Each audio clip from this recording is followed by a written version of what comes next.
السلام عليكم. لا تنسوا الاعجاب بالفيديو والاشتراك في القناة تشجيعا لنا لنستمر بنشر المزيد إن شاء الله. السلام عليكم ورحمة الله وبركاته.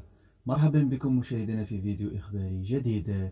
تفاعلت ولاية أمن الرباط بسرعة وجدية كبيرة مع تسجيل فيديو منشور على صفحات مواقع التواصل الاجتماعي صباح اليوم الأربعاء 10 مايو الجاري، يظهر قيام سيدة في حالة غير طبيعية بتكسير الواجهة الزجاجية لمحل تجاري بحي أكدر بمدينة الرباط وسرقة بضاعة كانت معروضة به.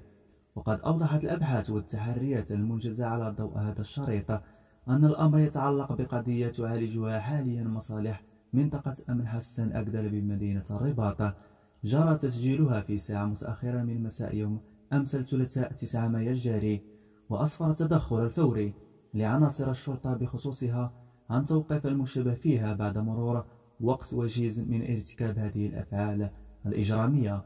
وقد تم الاحتفاظ بالمشتبه فيها تحت تدبير الحراسة النظرية رهن إشارة البحث القضائي الذي تشرف عليه النيابة العامة المختصة، وذلك للكشف عن ظروف وملابسات وخلفية هذه القضية.